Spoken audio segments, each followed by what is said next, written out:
உன் மனதை காயப்படுத்துவது உன் சிந்தனை மட்டுமே. புத்த பெருமகான் கூறுவது என்னன்னா, நம்ம நல்லா இருக்கிறது, வெற்றி பெறது, இது எல்லாம் என்னை சார்ந்தவங்க, என் நட்பு, சொந்த பந்தம், நண்பர்கள், உறவுகள், நாம் பழகும் அத்தனை பேருக்குமே உரியது. தோல்வி சிறு தவறு அப்படின்னு சொல்லணும்னா அது என்னை மட்டுமே சாரும் அப்படின்றதான் நான் நினைக்கிறேன். அதுக்காக தான் கலியன் பூங்கன்றனார் யாதும் ஊரே யாவரும் கேளேன்னு சொன்னாரு. 2வது வரியில உலகம் முழுக்க உனக்கு சொந்த பந்தம்லாம் இருக்கு அப்படின்னு சொன்ன அதே கலியன் பூங்கொண்டனார் அடுத்த வரிகள்ல சொல்றாரு, தீதும் நன்றும் பிறதர வாரா, நன்மை செய்யறன்னா இந்த உலகமே உனக்கு நன்மையா அமையும்.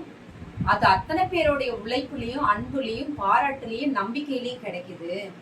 ஆனா ஒரு சிறு தோல்வி தவறுகள் அதுனா நீ ஒருத்தரே காரணம் அப்படின்னு சொல்றாரு.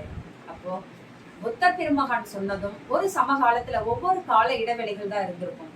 அப்போ 2000 ஆண்டுகளுக்கு முன்னாடியே ஐயன் திருவள்ளுவரும் சரி, புத்த பெருமகானும் சரி, உன்னுடைய மனதை காயப்படுத்துவது உன் சிந்தனையே அப்படின்னு சொல்லியிருக்காரு. நன்றி, வணக்கம்.